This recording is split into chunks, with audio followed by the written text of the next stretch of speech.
Good afternoon. I'm Provost Ralph Hexter, and it's my pleasure to welcome you to the third event in the 2017-18 season of the UC Davis Forums on the Public University and the Social Good. For those of you who might be unfamiliar with this lecture series, the UC Davis Forums was established in 2012 and presents about a half dozen lectures each year by experts from a range of fields. The series was designed to promote informed and thoughtful dialogue among members of the campus community and the public about the serious challenges facing the public university, ways of responding to those challenges, and how the public university is evolving, with an ultimate goal of helping to produce a public university that will best serve society and individuals. This series poses the following question: what should and can the public university in the 21st century be? So far this season, we've had two wonderful events. In the first, UCLA professor Sylvia Hurtado spoke about how we might boost success for underrepresented students in the STEM disciplines. In the second, UCLA professor Michael Storper and UCSD Associate Vice Chancellor Mary Walshuk discussed how universities have affected the development of several urban areas: San Francisco Bay Area, San Diego, and Los Angeles. Today's forum promises to be a fully worthy successor to these preceding events. We're privileged to welcome to UC Davis Dr. Sara Ahmed, who will speak on a topic that is at once important, timely, urgent, and of keen interest. The title of her presentation is Complaint: Diversity in Work, Feminism and Institutions. I know we're all eager to hear from Dr. Ahmed, but before our moderator formally introduces her, I have a number of thank yous that I really need to make. First, I would like to thank everyone who've made this event possible. First and foremost, Dr. Ahmed, for generously agreeing to travel to be with us today. As many of you know, the great interest in her presentation necessitated our recent move to this larger venue. In this connection, let me thank the School of Veterinary Medicine, which stepped up at the 11th hour to make this space available. Next, the UC Davis Forum Steering Committee, led by Martin Kenny, Professor of Human and Community Development, and also Colleen Devora, Associate Professor in the Gender, Sexuality, and Women's Studies program and Director of the Feminist Institute, who is serving as the moderator of today's event. Finally, I want to acknowledge the many campus units in an exemplary demonstration of interdepartmental collaboration that have joined my office in sponsoring this lecture.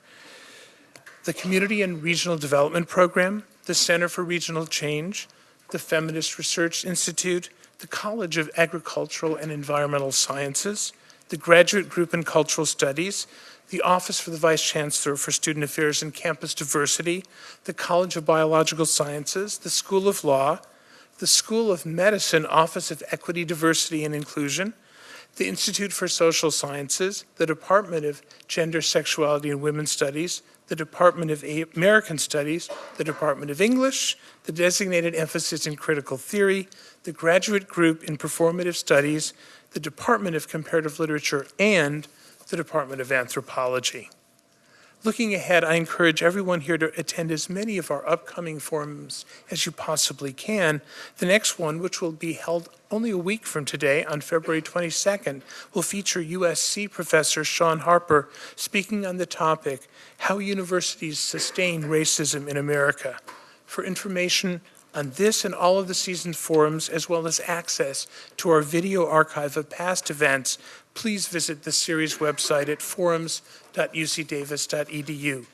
One more announcement. After today's presentation, there'll be a question and answer period and then a reception just outside this room. You're all invited to stay for talk and refreshments. And now I happily yield the podium to Professor Vora.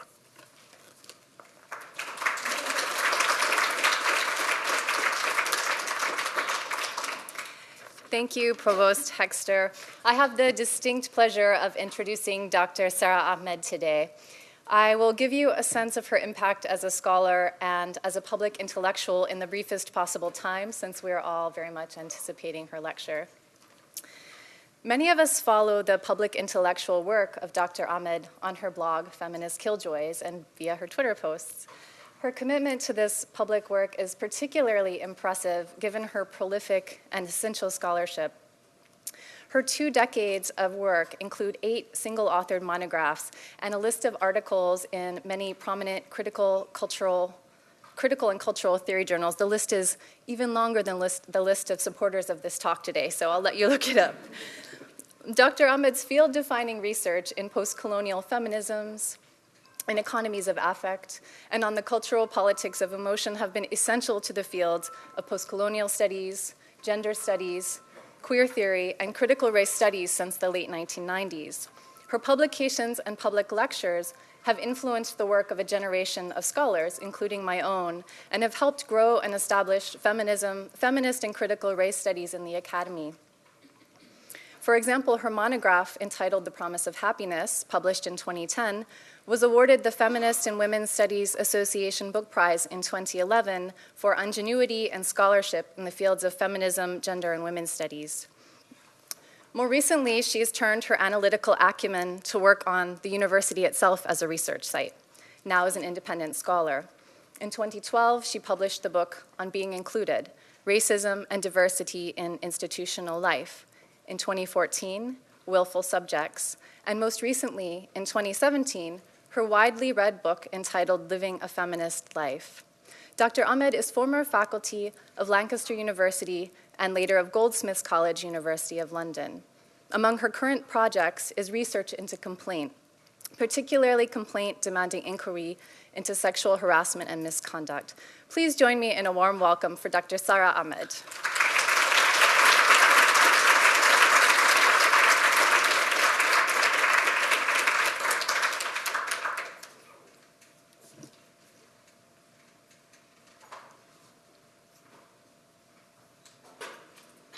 Thank you so much, and thank you to everyone who made it possible for me to be here today. It's an absolute pleasure to join you in the shared project of thinking about, with, on, and at the university. So my lecture today is called Complaint as Diversity Work. A complaint can be what you have to make because of how a space is occupied. I'm speaking to a woman of colour academic. She set up a writing group in her department because she wanted to create a more collaborative research culture. But the meetings quickly became dominated by senior men. What I found in each of the meetings were senior men who were bullying everyone in the room. The bullying took the form of the constant belittling of the work of more junior academics as well as postgraduate students. The first session, someone was being just really abusive about someone's PhD, saying it was rubbish. Racist comments are made.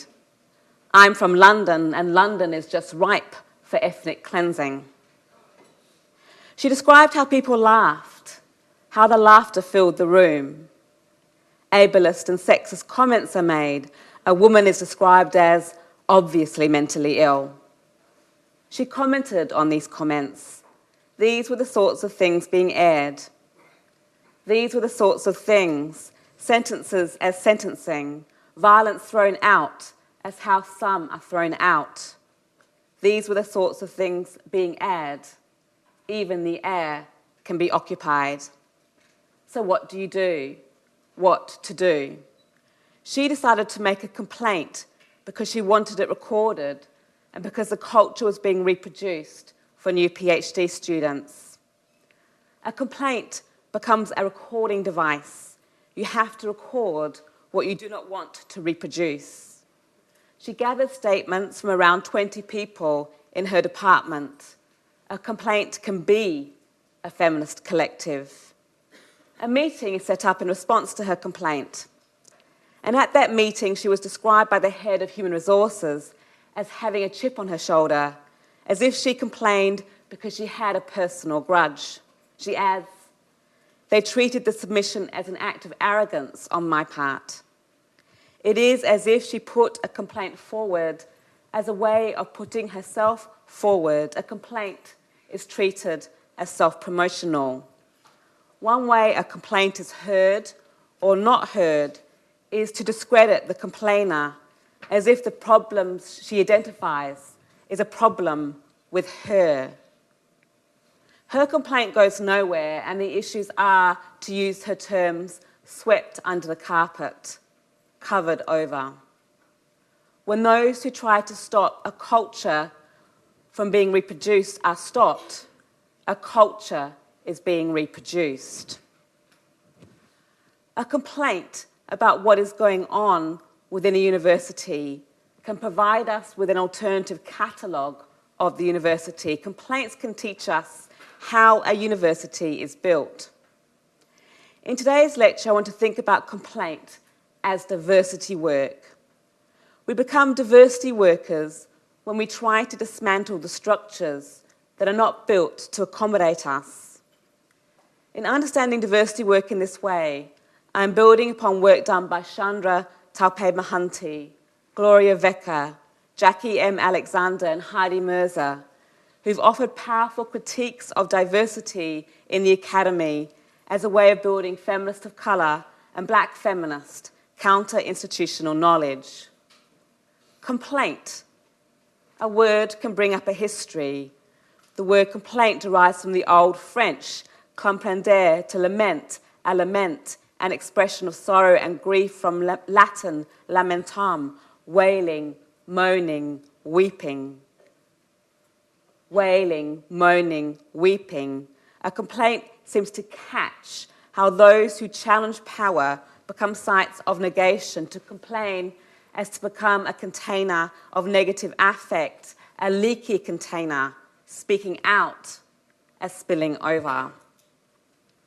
I'll be drawing today on data I've been collecting for a new project on complaint. I was inspired to do this project after taking part in a series of inquiries into sexual harassment and sexual misconduct prompted by a collective complaint lodged by students, which is to say, I have been inspired in this project by students.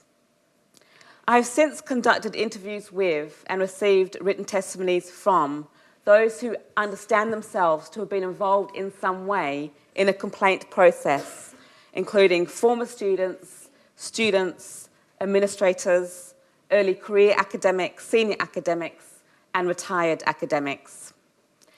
I will also be drawing today on arguments from a book I've recently completed entitled What's the Use? In this book, I follow use around, the way I followed happiness in The Promise of Happiness and the will in Willful Subjects. And I follow use right back into the university as a way of thinking about how universities are built, as it were, brick by brick. Once assembled, it can seem that universities are as they are. You come to know how being as they are is work when you work to change how things are. So my task in today's lecture is to think about diversity work, complaint, and universities by starting with use, a small word that has a lot of work to do. Use has had and does have many uses. So this first section is called Uses of Use. So one way to think about institutions would be to think about habits. When something becomes routine, it becomes part of the background. What is expected as what is not noticed, the institutional as usual. But if we took habit as our primary unit, we might miss the smaller steps that accumulate to take us somewhere. Use is a smaller step. Use, when used as a verb, can mean to employ for some purpose, to expend or consume, to treat or behave toward, to take unfair advantage of or exploit, to habituate or accustom. Use is a relation as well as an activity that often points beyond something, even when use is about something. To use something points to what something is for. Some objects are made in order to be used. We might call these objects simply designed objects. What they are for brings them into existence. A cup is made in order that I have something to drink from. It is shaped this way, with a hole as its heart, empty, so that it can be filled by liquid. We might summarise the implied relation as for is before. However, even if something is shaped around what it is for, that is not the end of the story. As Howard Rosati notes in A Theory of Craft, use need not correspond to intended function. Most, if not all, objects can have a use, or more accurately, be made usable by being put to use. A sledgehammer can pound, or it can be used as a paperweight or lever. A handsaw can cut a board and be used as a straight edge or to make music. A chair can be sat in and used to prop open a door. These uses make them useful objects, but since they are unrelated to the intended purpose and function for which these objects were made, knowing these uses doesn't necessarily reveal much about these objects. So use can correspond to intended function, but use does not necessarily correspond to intended function. This not necessarily is an opening. I'm not so sure uses are quite as unrevealing about things as Rosati implies here. I'm being told something about the qualities of a sledgehammer, that it can be used as a paperweight. That a sledgehammer can be used as a paperweight tells me about the heaviness of the sledgehammer. So something cannot be used for anything. Use is a restriction of possibility that is material. Rosati implies here that use makes something usable. Use can also make something used. I think of a table worn and scratched. Wear and tear usually means a depreciation of value. Marx suggests that when a table is exchanged, it ceases to be a mundane object, an ordinary sensuous thing. To use the table is to bring it back down to earth. We would think of the marks left by use not then as the erosion of value, but as testimony, the table as testifying to a history, a rather queer object. Marx discusses wear and tear in relation to machines. The material wear and tear of machines is of two kinds. The one arises from use, as coins wear away by circulating, the other from non-use, as a sword rusts when left in its scabbard. For Marx, machinery intensifies rather than saves labour. You have to get the most out of a machine before it wears out, a wearing that is passed on to workers, wearing out as passing on and passing out, used as used up. A worn thing might eventually break. When something breaks from use, it might be taken out of use, rather like this cup, which has lost its handle, a rather sad parting.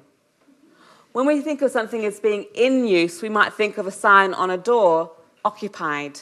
The sign is telling us the toilet is in use. It tells us we cannot use a toilet until whoever is using the toilet is finished using the toilet. Use often comes with instructions that are about maintaining social as well as bodily boundaries. Or take this image of a postbox. There is a sign that politely asks a would-be poster not to use a postbox by posting a letter into the box. So in the previous image, the toilet was occupied because it was in use.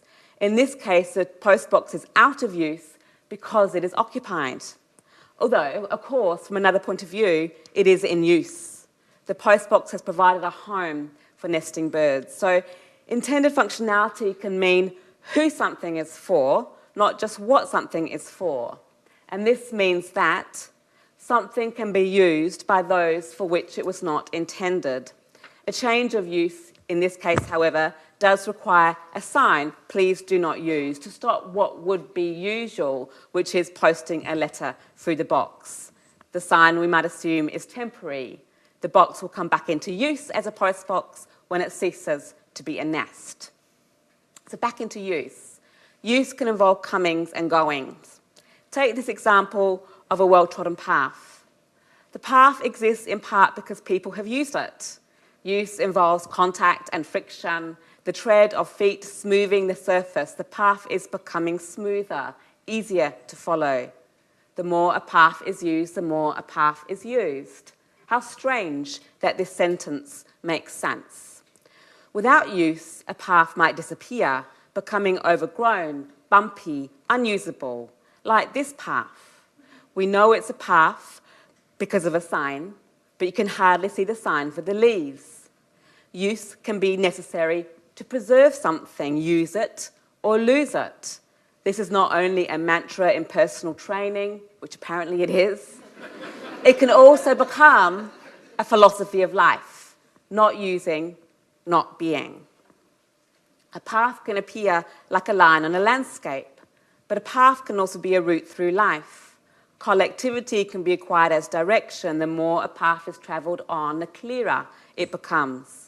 You can be supported by having a route cleared for you.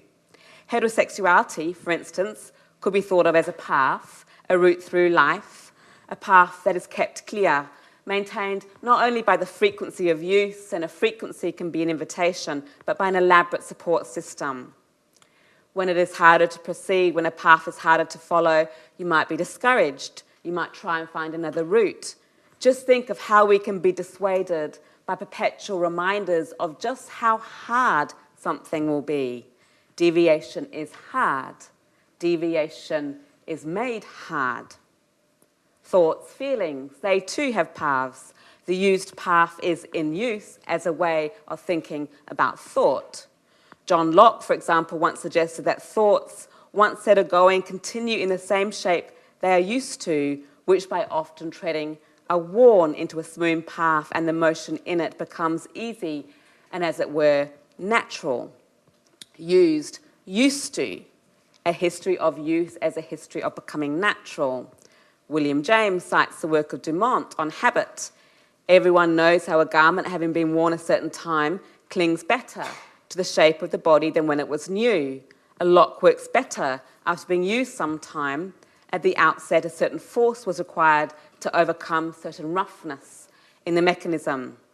So a garment becomes more attuned to the body the more the garment is worn. Use as how things cling better. The example of the lock and the key suggests that it is through use that things become easier to use. So if use takes time, use saves time. Less force is required to complete an action. We could consider how institutions are themselves shaped by use. They have postbox, yes. Paths, yes. Communication systems, transportation systems. Institutions are furnished. Tables and chairs are how we are seated, how spaces are occupied. Diversity work teaches us to pay attention to the furniture, to what usually recedes. To front up to what recedes is to become conscious of use. Patterns of use might go unnoticed until they are contested. So through the lens of diversity work, we could thicken the account of use I've offered thus far. In the academy, you might be asked to follow the well-trodden paths of citation, to cite properly as to cite those deemed to have had already the most influence. The more a path is used, the more a path is used. The more he is cited, the more he is cited. Yes. We learn how a path is kept clear through work, how occupation depends upon erasure, such and such white man becoming an originator of a concept, an idea as becoming seminal, by removing traces of those who were here before. Or we might consider institutions as worn garments. They are shaped by those who tend to wear them, such that they are easier to wear if you have that shape. What clings better to some just will not fit to others. When you don't meet the requirements, you might become a misfit, to use Rosemary Garland Thompson's important term. She describes being a person with a disability in an ableist institution as like being a square peg in a round hole. Fitting becomes work for those who do not fit. You have to push, push, push. And sometimes no amount of pushing will get you in. If you don't have the right key, and a body can be a key, using the lock would not ease the passage of the key, but damage the lock as well as the key. The difference between use that smooths and enables and use that corrodes and damages could be understood as a distributed difference. So when we thicken our account of use, we complicate that account. Talking about locks might lead us to doors. You might use the lock to lock the door, for instance, to stop the wrong people from entering. Doors are not just physical things that swing on hinges, although they are that. They are mechanisms that enable an opening and a closing.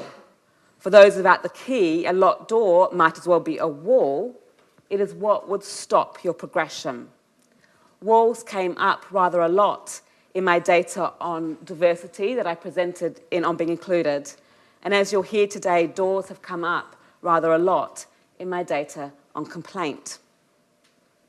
It might seem curious that walls come up, given that diversity seems to be, if anything, the way things are going. Diversity is a rather well-travelled path, becoming an arrow even, which can be an instruction and thus also a direction. Go that way. The ease with which diversity travels might be why diversity work is such hard work. One diversity worker describes how diversity is a big shiny apple, one with a rotten core. It all looks wonderful, but the inequalities aren't being addressed. The word diversity might be used more because it does less. Diversity then becomes a sign of the difficulty of getting through. This same practitioner described her own work thus: it's a banging your head against a brick wall job. A job description becomes a wall description. And if you keep banging your head against the brick wall, but the wall keeps its place, it is you that gets sore. And what happens to the wall? All you seem to have done is scratched the surface. And this is what doing diversity work often feels like: scratching the surface, scratching at the surface. And even then, even if you've only scratched the surface, you can still be liable for damages. So this section is called Institutional Mechanics. We learn about the institutional, as usual, from those who are trying to transform institutions. I've described diversity work as mechanical. When you are trying to transform the system, you have to work out how the system works. Making a complaint can also require becoming an institutional mechanic. You have to work out how to get a complaint through a system. Because of the difficulty of getting through, a complaint often ends up being about a system. This point might seem counterintuitive, given that organisations have complaints procedures and processes. Surely, to make a complaint is to follow the procedure for making a complaint.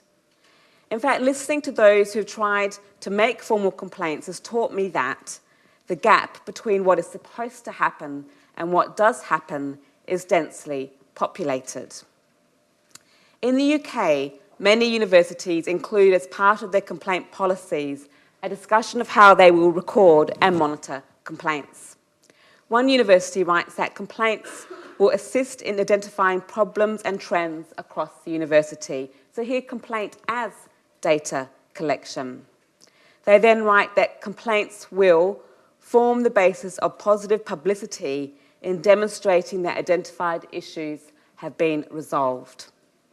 So when a complaint records a problem, complaints can then be quickly folded into a solution, a record of how universities have resolved something, resolution, dissolution. Complaints can thus be used in a similar way to diversity as a way of appearing to address a problem. A complaint procedure, particularly for student complaints in the UK, is typically represented as a flowchart. Flow, flow, away we go, with paths and arrows that give the would-be complainant a route through a messy field. I spoke to one administrator about her work in supporting students through this complaints process. She describes for us.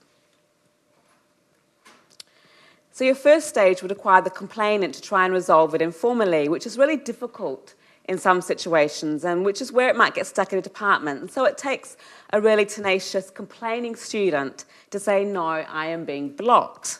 So you can imagine that something on paper that looks very linear is actually very circular a lot of the time, and I think that's the problem. Nothing's getting resolved, and then they are in a murky place, and they can't get out.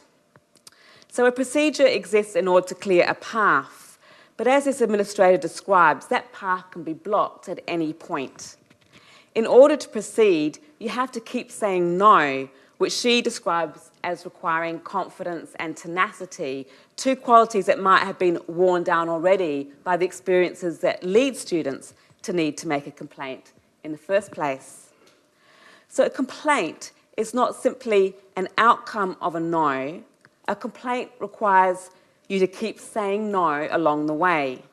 So unsurprisingly then, stopping is often a part of the life course or the biography of a complaint. So I want to return here to an example from my research into diversity, as it has much to teach us about how things are stopped. In this example, I call it a wall story. A diversity practitioner is trying to get a new policy agreed so that all academic members of appointment panels receive diversity training. So this is the story. It's a wall story, so it's a long story, and I need to read it for you to hear how stopping works. The story. When I was first here, there was a policy that you had to have 3 people on every panel who had been diversity trained. But then there was a decision early on when I was here that it should be everybody, all panel members, at least internal people.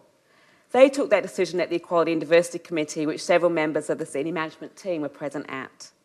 But then the Director of Human Resources found out about it and decided we didn't have the resources to support it, and it went to Council that taken out. And Council were told that they were happy to have just 3 members. Only a person on Council who was an external member of the Diversity Committee went ballistic, and I'm not kidding, went ballistic, and said the minutes didn't reflect what had happened in the meeting because the minutes said the decision was different to what actually happened, and I didn't take the minutes, by the way. And so they had to take it through and reverse it. And the council decision was that all people should be trained. And despite that, I then sat in meetings where they have just continued saying that it has to be just 3 people on the panel. And I said, but no, council changed their view, and I can give you the minutes. And they just look at me as if I'm saying something really stupid. This went on for ages, even though the council minutes definitely said all panel members should be trained. And to be honest, sometimes you just give up. So here, a decision made in the present about the future is overridden by the momentum of the past. The past becomes that well-worn path. What usually happens still happens. And note that the head of human resources did not need to take the policy out of the minutes for it not to come into effect.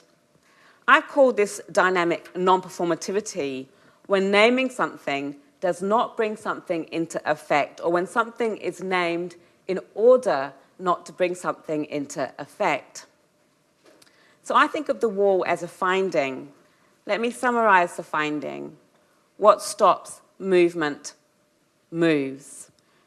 I think this is important because it means that the mechanisms for stopping something are mobile, and when we witness the movement, we can miss the mechanism. Now, organisations can be quite good at creating evidence of movement, but creating evidence of doing something is not the same thing as doing something. In this example, what stopped something from happening could have been the removal of the policy from the minutes, and then the head of human resources would have had a hand in what did not happen. But that wasn't what stopped it. It could have been the failure of anyone at council to notice the removal, but that wasn't what stopped it. It could have been the failure to put the decision back into the minutes, but that wasn't what stopped it. The policy was stopped by how those within the organisation acted after it had been agreed. This means that agreeing to something can be another way of stopping something from happening. So a diversity policy can come into existence without coming into use. I discussed earlier that a sign is used to mark the transition of something being in use and out of use. So maybe the diversity worker deposits the policy in a postbox because she assumes the box is in use. She's following the procedure, so it's an assumption that she's received from others. A postbox that is not in use but appears to be in use might have another function to stop the policy from going through the whole system. So the policy then becomes dusty, rather like Marx's rusty sword, from rusty to dusty. A policy can become unusable by not being used. A complaints procedure might come into existence without necessarily coming into use. One problem identified in some of my interviews is the relative inaccessibility of policies and procedures. One student described, "It took us forever to try and find the complaints procedure PDF on the database. We knew it existed, but it was like a mythical golden egg. We just couldn't find it. And then we did. It was so big that even 2 PhD students spent weeks trying to get through the small print to find out what the complaints process was. If you can't find the policy, you cannot follow the entry point to the path laid out as procedure. Or if you do find it, but it's hard to use, you might be discouraged. Remember, the less a path is used, the less a path is used." Complaints can be stopped by how they are being heard. One academic describes what followed when students made a complaint about the behaviour of professors at research events. A meeting is set up. They said they would have an open meeting, but it was just about calming the students down. You can indicate you're willing to hear a complaint in order to dissolve a complaint. The example of the diversity policy that did not come into use implies that an organisation can say yes to a new policy when there's not enough behind that yes to bring something about. So perhaps an organisation can allow a no to be expressed when that no has nowhere to go. Venting is then used as a technique of preventing something more explosive from happening. You can let a complaint be expressed in order that it can be contained. Once the students have vented their frustrations, once they have got complaint out of their system, the complaint is then out of the system. This mechanism functions rather like a pressure relief valve that releases just enough pressure so that it does not build up and cause an explosion. I'll return to explosions in my conclusion. So, complaints can also be stopped by the use of warnings. A warning is an ominous sign, a sign of the danger to come. A warning can function rather like a singular exclamation point. We know what it means by how it is used, use as instruction. One student describes, "I was also told that if I made a formal complaint, this was the head department, I had to think about my career." Another, "I ended up going back to the chair and saying, look, this is harassment and I'm going to file a complaint." And his response was essentially, "Well, we are just thinking about your career, how this will affect you in the future." The implication in both quotes is that to proceed with a formal complaint is not to think about your career. Being advised not to complain is offered as career advice. Your career might be evoked here as a kind of companion who needs to be looked after. Maybe your career is like a plant that needs watering so that it does not wither away. So if your career would wither away as a consequence of complaining, then your complaint is framed as negligence and indeed as carelessness. Sometimes warnings are used as threats, that you will lose the connections that you would need to progress. Another student describes, "I was repeatedly told that rocking the boat or making waves would affect my career in the future and that I would ruin the department for everyone else. I was told if I did put in a complaint, I would never be able to work in the university and that it was likely I wouldn't get a job elsewhere." So complaining is framed as self-damage, but also as damage to others, ruining a department, no less. This student describes for us how the pressure not to complain was exerted. In just one day, I was subjected to 8 hours of grueling meetings and questioning, almost designed to break me and stop me from taking the complaint any further. Note the implication that stopping a complaint is part of the design of the system. You don't have to prevent people from doing something. You can just make it harder for them to do something. Remember, deviation is hard. Deviation is made hard. Complaints can be stopped after they have been lodged. One method is to declare a complaint not a complaint because it doesn't fulfil the technical requirements to be a complaint. For example, a member of staff made a complaint about bullying from her head of department. The experience of bullying had been devastating and she'd suffered from depression as a result. It took her a long time to get to the point where she could write that complaint. She describes what happened once she was able to put it in. I basically did it when I was able to because I was just really unwell for a significant period of time. And I put in the complaint, and the response that I got was from the deputy VC. He said that he couldn't process my complaint because I had taken too long to lodge it. So some experiences are, as we know, so devastating that it takes time to process them. And that length of time can be used to disqualify a complaint. If organisations can disqualify complaints because they take too long to make, they can still take too long themselves to respond to complaints. One student described how the university took 7 months to respond to her complaint, and then another 7 months to respond to her response to their response to her complaint, and their own procedure was to maximum 3 months. She says, this is her words, "It is my theory that they've been putting in the long finger and pulling this out, dragging this out over unacceptable periods of time to try and tire me out so that I would just give up." So sometimes it can seem exhaustion is not just the effect, but the point of a complaint process. Exhaustion can even be a management technique, tiring people out so they are too tired to address what makes them too tired. If you do keep going, if nothing stops you or indeed your complaint, where do the complaints end up? Thus far, I've received numerous accounts of complaints that are lodged and still nothing happens. Perhaps complaints sit there rather like that diversity policy, becoming dusty. Perhaps a postbox becomes a filing cabinet. A complaint is filed away. Files can also function as bins, how things are discarded. One student describes of her complaint, it just gets shoved in a box. One academic made a complaint about sexism to her head of department, and he responded by saying, "I would like to throw that issue into the dustbin." The response to a complaint is a rubbishing of a complaint, which is to say, a rubbishing of what that complaint is about.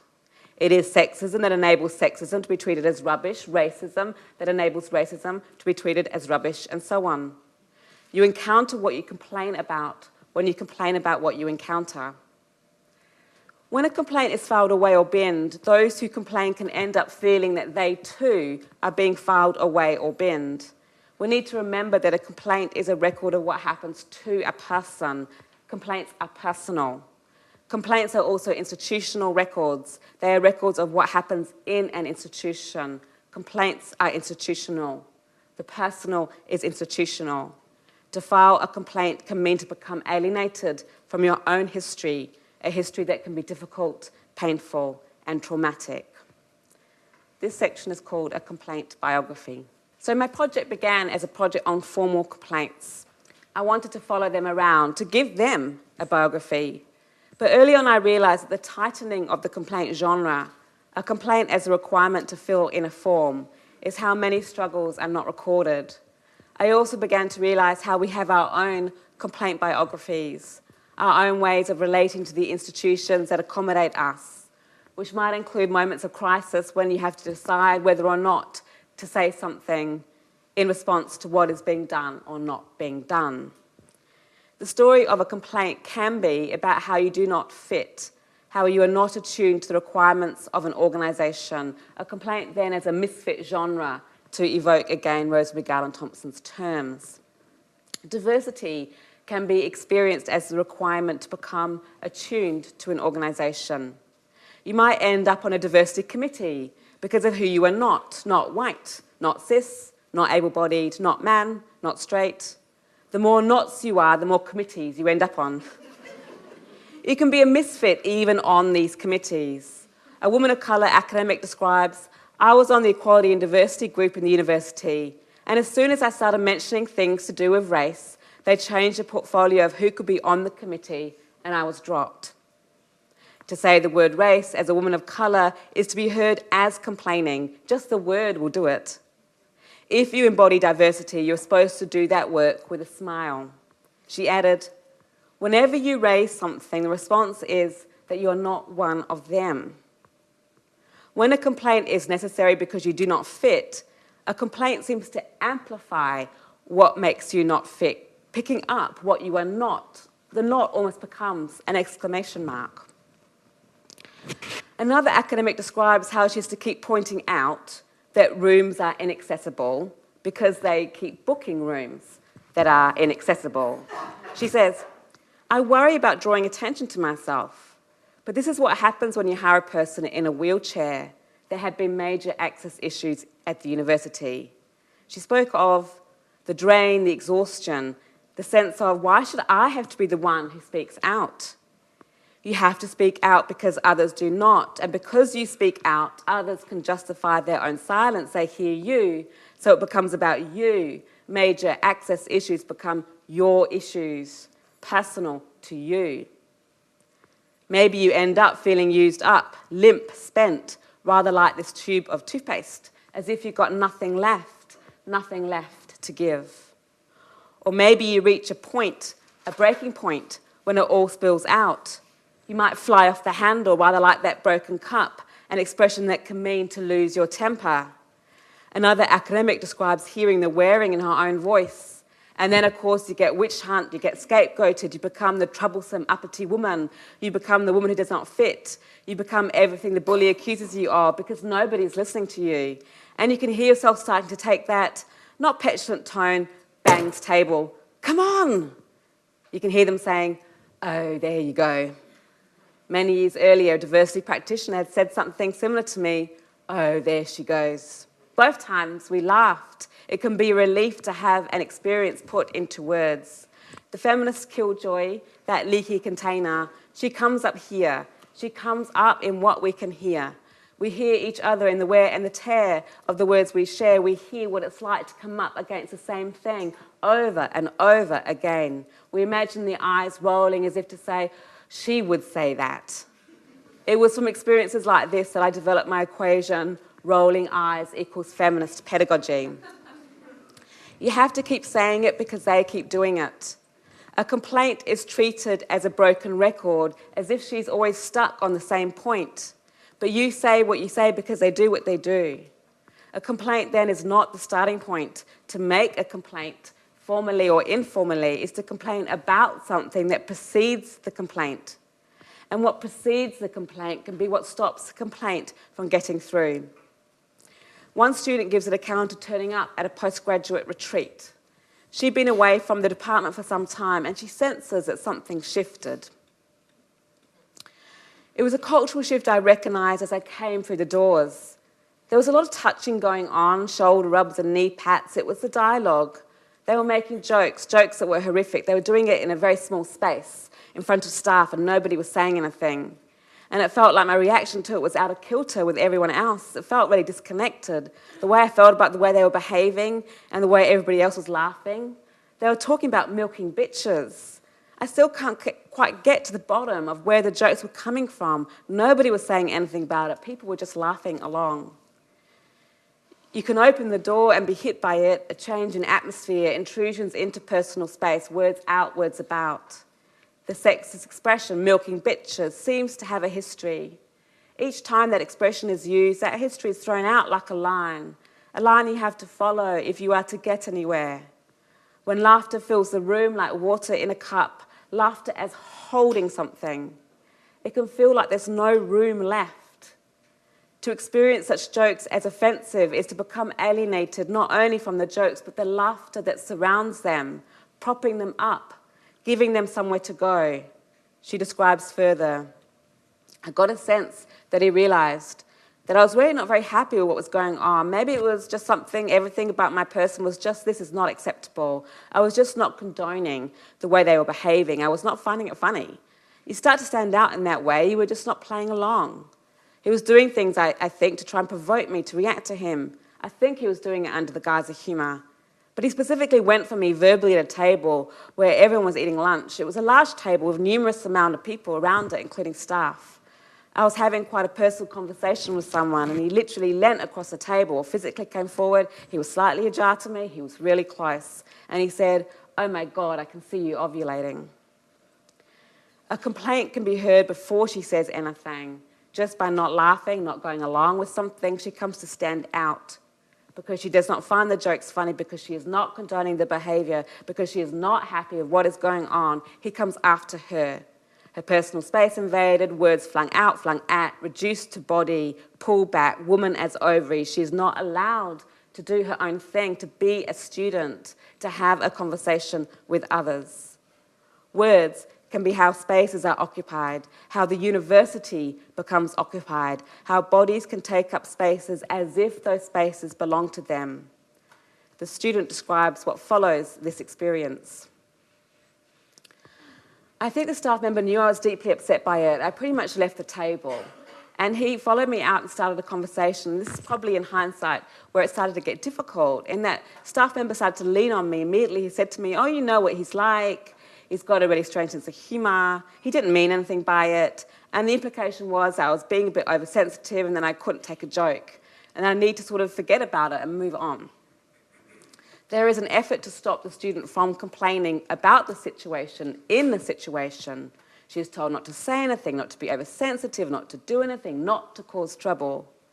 And this too is how banter is used to justify use as if words can be stripped from a history, such that to hear a wrong would be to hear wrongly, to impose something on somebody. A use can be sustained by a fantasy that a use is suspended. And the staff member, by leaning in this way, positions himself with the harasser, treating the verbal onslaught as a joke, as something she should just take. The harasser physically comes forward, the staff member leans on her. The response to harassment is harassment. This is the institutional response. So this powerful testimony gives us just a glimpse of how a complaint can be expressed by somebody who is not at home. A complaint is in the middle of something, it's right in the thick of it. Violence is channeled toward a complainer or a would-be complainer as punishment for the mere act of identifying something as violence. I've only shared with you a tiny fragment of a story, of her story, a story of how she, in her terms, pretty much left the table. But I can share with you that she did not just leave the table, but once she completed her PhD, she left the academy. She left in part because of what she learned about the institution from how it responded to her complaint. Much more violence followed. She described the process for us. "I lost my rose-tinted glasses, the way I saw those spaces being a place of excellence. I thought they were welcoming of difference. I'd worked really hard to get to that space. When you come from the kind of background I have, no one had been to university to do a degree. I noted earlier how diversity can be a way of not addressing something. Diversity can also be used as an address, welcoming of difference. Diversity might be represented as an open door. Students from diverse backgrounds are welcome. Come in, come in. Diversity as a tagline, tag along, tagged on. I think back to our postbox. There could have been another sign on the postbox that said, "Birds welcome." That sign would be a non-performative if the postbox is still in use. Because if the postbox is still in use, then the birds will be dislodged by the letters, a nest destroyed before it could be created. You can stop others from using a space by how a space is being used. I noted earlier that use can be a restriction of possibility that is material. You can use the paper for some things and not others because of the material qualities of paper. We are learning how the restrictions can be made through use.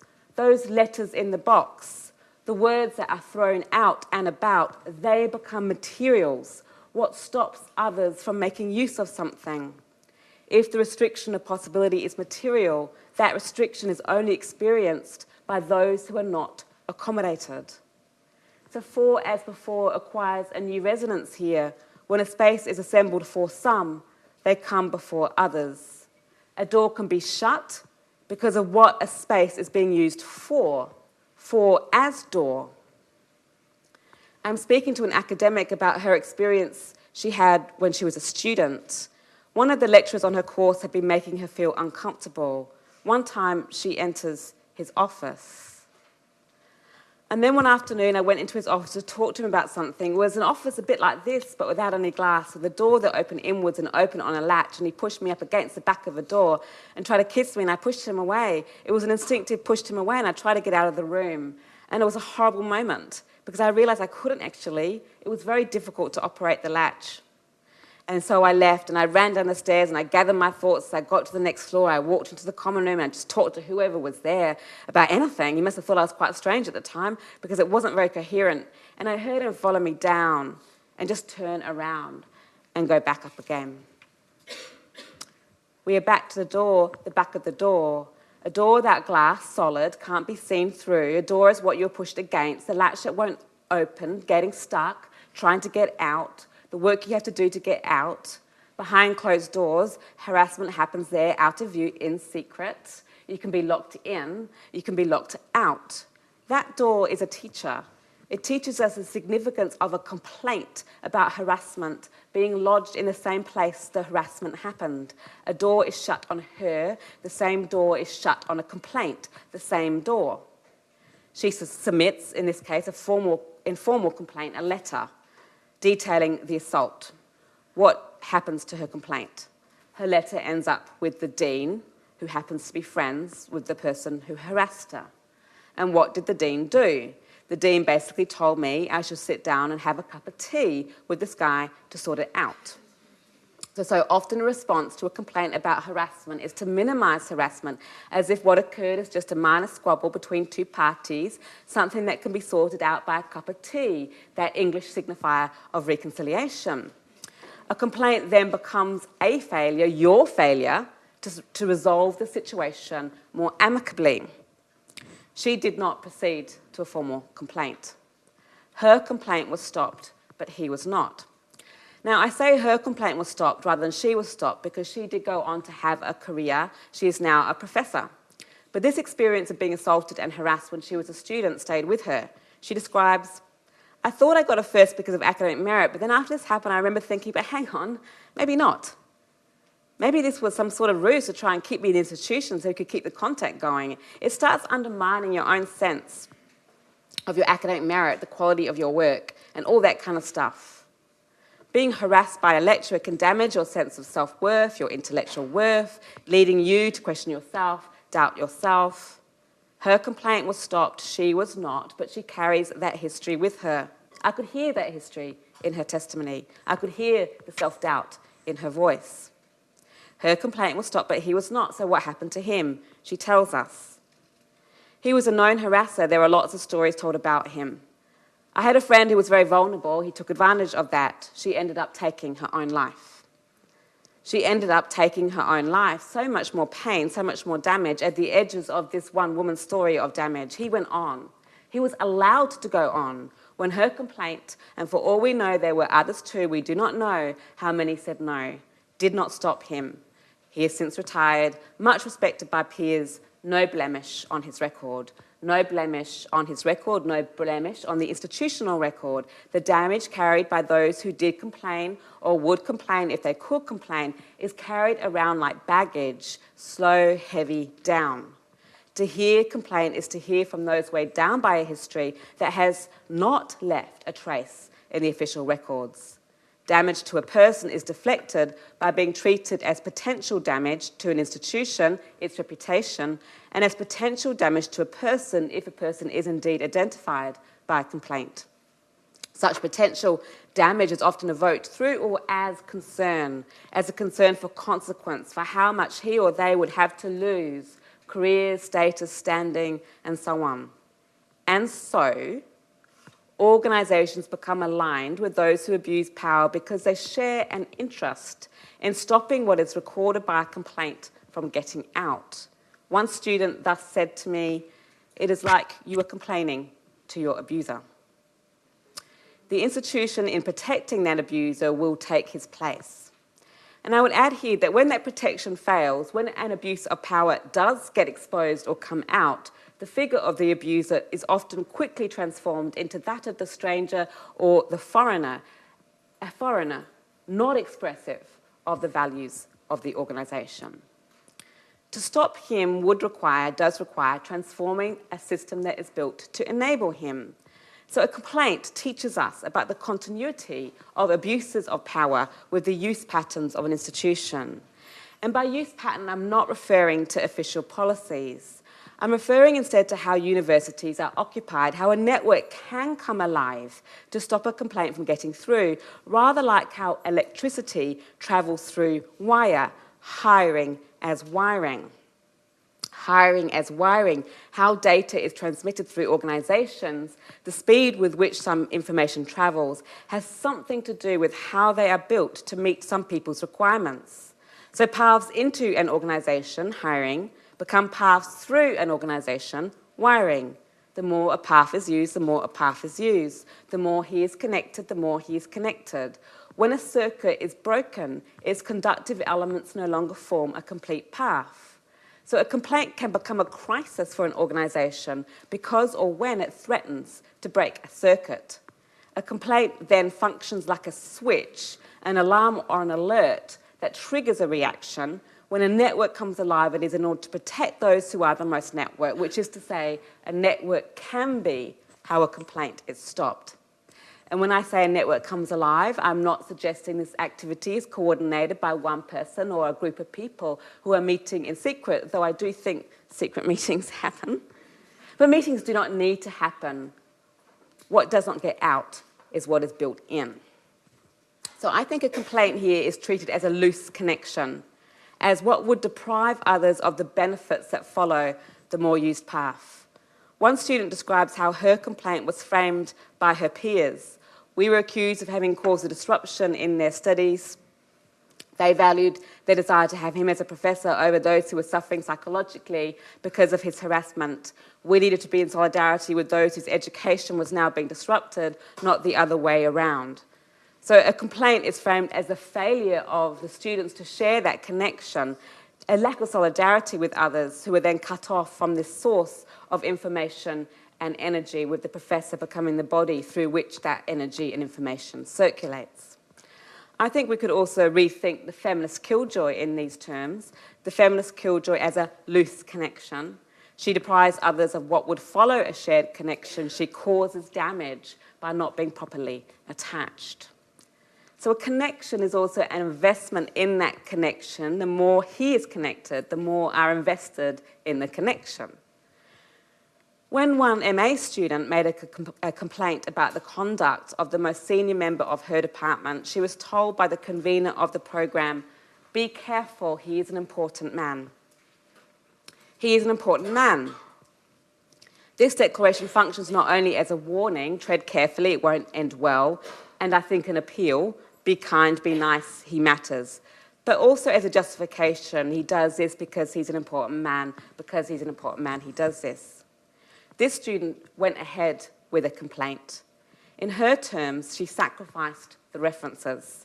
In reference to the prospect of doing a PhD, she said, "That door is closed." That door is closed. References too can function as doors, mechanisms that enable an opening or a closing, how it is made possible for some to progress, others not. Reference systems are paper trails, letters sent out that reach their destination. They are how some are enabled by connections, how some can gather speed and velocity more and more, faster and faster. He is an important man. References can be withheld, or they can offer faint praise. When praise is faint, a no is being expressed, and a no can be how someone has nowhere to go. Many do not make complaints because they feel they cannot afford to lose the references. In fact, it's by far the most common reason people do not make complaints, because they do not feel they can lose the references, to lose the connections. Note also then that the punishment for complaint can entail the withdrawal of support. To withdraw support is enough to stop someone from going somewhere.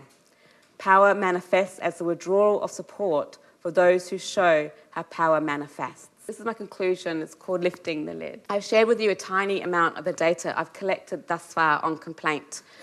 In the accounts, we have much institutional wisdom. We have a way of understanding how power works, drawn from the experiences of those who challenge how power works. We have insights into why many do not make complaints, drawn from the experiences of those who do.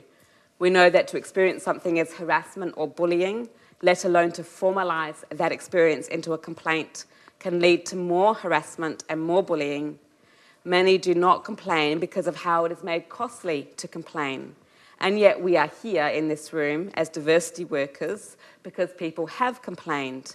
To describe the work of complaint, the hard work of complaint, is to account for how it is possible to inhabit spaces that were not intended for us.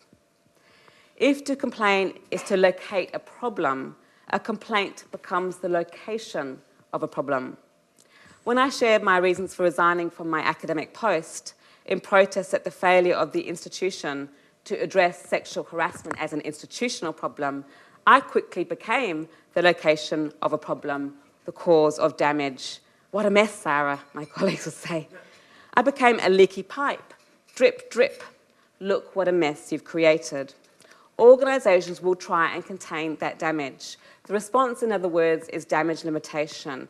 Indeed, this is how diversity often takes institutional form, as damage limitation. So a student might make a complaint about racism, an organisation will say, oh, we have a diversity week. That use of diversity to contain the damage being located by an accusation. Happy, shiny policies might be put in place, holes left by departures filled with no reference to what went on before, a mess as something that can be mopped up and away. But there is hope here. I have hope. They cannot mop up all of the mess. A leak can be a lead. A leak can be a feminist lead. When I shared my reasons for my resignation, many people shared with me their own stories, their own institutional battles. When you lift a lid, more and more comes out. And this project really came from that experience of what came out. So it might seem that complaints that do not get anywhere disappear without a trace, like their unused path, hard to find, harder to follow. But in saying no, we keep a path alive. We do not let it go. Feminist memory can be a counter-institutional project. We have to find ways of creating paths for others to follow, to leave traces in places. Now, a counter-institutional project is still an institutional project. It is still a building project. For example, we have to work together. This is something I really believe fundamentally. We have to work together as feminists to ensure that making a complaint does not mean closing the door. And support, I would add, needs to be public if we are to create a feminist public. One student who made a complaint about sexual harassment commented on how the support was all being done discreetly. I felt like that was the exact opposite of how it should be dealt with. It was like this secret little thing we've got to fix. I think support needs to be loud, not quiet, not secret, not behind closed doors, not in the same places the harassment happened. A leak can be a lead. Complaints that do not seem to get anywhere can still lead us to each other. Those who make complaints do often end up finding out about others who made them before them. Complaint as a kind of intergenerational intimacy. One student noted, the scale of the response was so extreme in a way compared to what we were complaining about. Now, in reflection, I guess it was because there were hundreds of complaints they had suppressed that they did not want to have a lid lifted on it. Hard to say, hard to do. And she and her peers actually found the names of all these other students in past years who tried to make complaints before them. So when you give a problem a name, you can find out the names of those who gave problems their names. So when you lift the lid, more and more complaints come out. Even what has been binned can acquire a new life, and it can be explosive what comes out. I think we need more explosions. But of course, this is why many of our professional norms of conduct are about keeping a lid on it. Silence as institutional loyalty, silence in case of institutional damage. And yes, much of this data, if released, would be damaging to an organisation's reputation. Well, then perhaps if it would be, perhaps it should be. If to address a problem is to cause damage, if that's how it's addressed, then we might need to cause damage. And some of that damage is a result of what we are not allowed to address. We might use guerrilla tactics, write names of harassers on books, distribute leaflets, write graffiti on toilet doors or on walls. We do this kind of work because we have exhausted the usual procedures or because working in-house too often ends up being a restoration project, a way of polishing the furniture so that it appears less damage, a labour I've called, with reference to uses of diversity, institutional polishing. Of course, we have limited options. We are for the university, and we might need to use whatever tools available to us at the university to build feminist shelters too, after all, requires resources. And sometimes we do what is required. We might even be willing to reflect the good image the institution has of itself back to itself. But you have to be careful not to lose yourself in the reflection. We do not want to polish away those scratches. Remember, they are testimony. So yes, those scratches, we are back to those scratches. We can reach each other through what appears as damage, as mere scratch and scribble. Feminism becomes writing on the wall. We were here, we did not get used to it. Thank you.